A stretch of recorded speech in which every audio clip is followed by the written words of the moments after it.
the Opopka Studios in Oklahoma City, this is an OSU update with Gina Mizell. I'm Jenny Carlson. Gina, the news of Mike Yurcich's hiring at Oklahoma State continues to resonate. People still talking about the new offensive coordinator.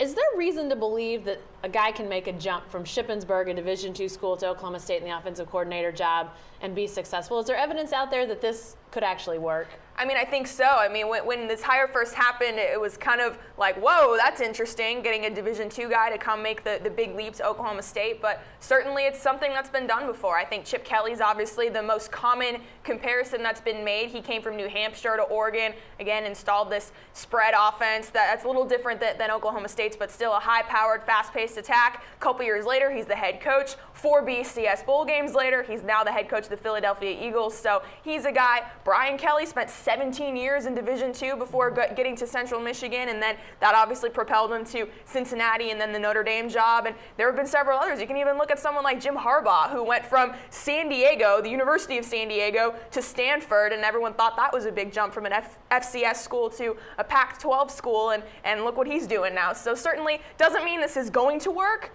but it doesn't mean that it can't work, because it has in the past. Well, and you mentioned some of those high-profile examples, but as you wrote in the Monday Oklahoman, there are actually several guys out there you can point to, some that we maybe don't think of, like a Chad Morris, or even, Gus Malzahn is somebody that you mentioned as well. I mean, those guys made some pretty big jumps. Those guys made the jump from high school, so that's even bigger than going from Division II. And yeah, Chad Morris went from high school to Tulsa and then to Clemson, where he's the offensive coordinator and obviously directing a pretty potent attack there right now with Sammy Watkins and Taj Boyd. And yeah, Gus Malzahn, same thing. He was coaching high school football in Arkansas and then made the big jump, and now he's the head coach at Auburn a few years later. So again, not saying that Mike Yurcich is going to go out and get a major D1 head coaching job out of this, but it certainly shows that sometimes allowing a guy to have their big break and make that leap. He's obviously shown he can be successful at the Division II level. He's shown he's got a very good offensive mind. You wrote about that last week, and so it'll be interesting to see how this all works out. All right, thanks, Gina.